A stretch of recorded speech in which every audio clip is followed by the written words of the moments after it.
And he's going to be coming back on Friday nights and Saturday nights 4 to 12 with JJ, so I think that's a good move for Harry. At least he'll be in the area and we can keep an eye on him and he'll be following through with his therapy. Although the Vietnam War ended more than 13 years ago, the battle rages on within thousands of veterans suffering from post-traumatic stress syndrome. Many are helped by treatment and counseling at various veterans hospitals. However, most of them need additional help to get them back into the mainstream of life. And that help is being provided in Niagara Falls in a one-of-a-kind therapeutic residence for non-combat veterans suffering from the disorder. It's called Copin House, C-O-P-I-N, an acronym for Care of People in Need. Its director is Sharon McGrath, a former head nurse at Buffalo's VA hospital.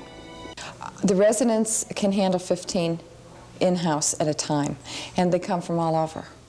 We've had them come from Florida, Pennsylvania, New York City, Syracuse, Rochester, all over. Are they referred in any way?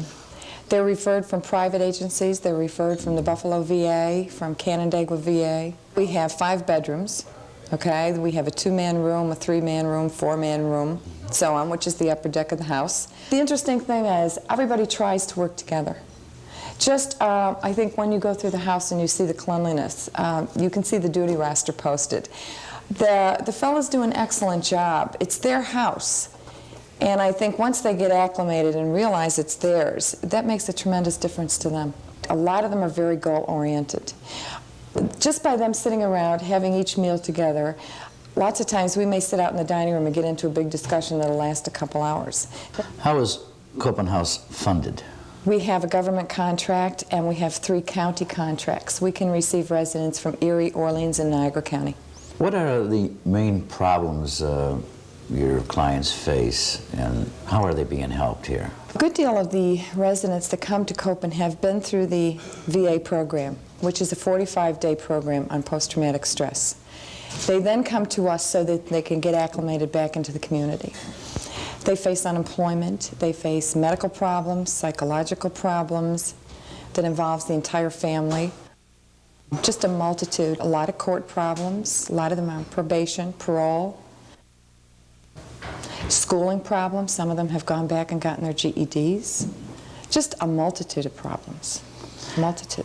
The purpose of being here is for everybody to, like the non-vets, after the PTSD course, to come here and chill out from that, because it takes a lot out of you and it brings up old wounds. Most of the guys are cool, but some guys ain't, but I guess you get that everywhere, you know. Like, we're supposed to be a team, you know, united. Well, you're getting there. Most of the guys are. How you doing? I'm doing okay. Good. Fine.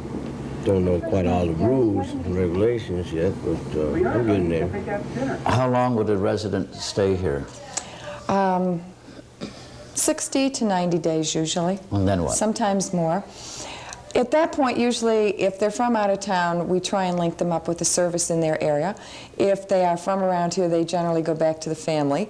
Most of them who are not from this area have opted to stay, so we have some living in this general area now. Mm-hmm. So a few of them have jobs, and a couple of them are contemplating school.